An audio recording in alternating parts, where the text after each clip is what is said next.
Hey there! Ever felt overwhelmed or a bit intimidated by taxes? In India, the term tax terrorism has emerged, sparking a crucial conversation about the relationship between the government, businesses, and individual taxpayers.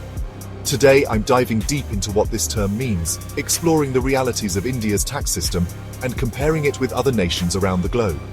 Let's get started. So, what exactly is tax terrorism in the Indian context? It's not about the necessity of paying taxes, but rather the way taxes are sometimes demanded and enforced. Think of it as a feeling of harassment or fear caused by overly aggressive tax collection methods, the application of tax laws to past transactions, known as retrospective taxation, and a general sense that the system can be unfair or overly punitive. One of the biggest reasons for this perception is India's history with these retrospective tax laws.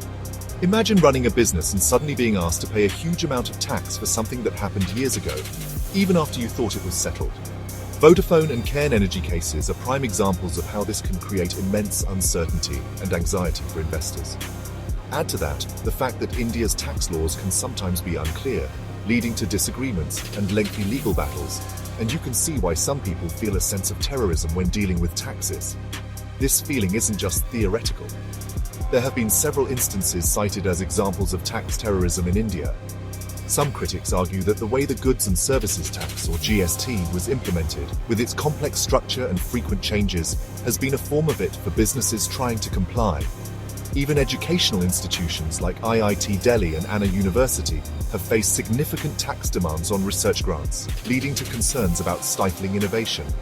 And the recurring issue of demanding taxes from past transactions continues to cast a shadow over the investment climate. To understand the current situation, it's important to take a quick look back at how India's tax system has evolved. From ancient systems emphasizing fairness to the post-independence era and the significant reforms that followed economic liberalization, India's tax landscape has been constantly changing. Income tax rates, for instance, have come down significantly over the decades. The introduction of GST was a major attempt to unify indirect taxes, although it hasn't been without its challenges. Now, let's zoom out and see how India's tax policies compare globally. We're going to look at countries with similar economic structures, like China, Brazil, and Indonesia, and also developed economies with different tax models, such as Germany and Japan. It's important to consider not just the face value of currencies, but also their purchasing power parity, or PPP, to get a real sense of the economic impact.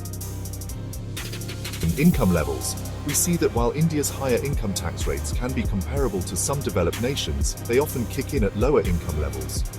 Corporate tax rates, on the other hand, are generally competitive. India's tax to GDP ratio, the amount of tax collected as a percentage of the country's economic output, has historically been lower than in many developed nations. And when it comes to complexity, India's tax is being more intricate than in countries like Germany and Japan. So, what can India learn from the experiences of these other countries? Germany and Japan show that high tax compliance can be achieved with efficient administration. Brazil is actively working on simplifying its tax system. And China has made strides in using technology to improve tax administration. Key takeaways include the importance of simplifying, ensuring fairness, and prioritizing a positive experience for taxpayers. Ultimately, the debate around tax terrorism in India boils down to perceptions of fairness and effectiveness.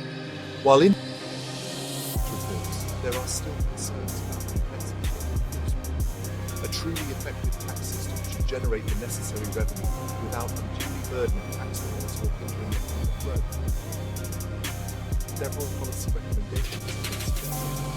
These include simplifying tax laws, streamlining GST, enhancing transparency in tax administration, strengthening taxpayer rights, broadening global best practices, regularly surveying taxpayer experiences, and ensuring stability in tax policy. What are your thoughts on tax terrorism in India? Do you agree with the analysis? Thanks for watching.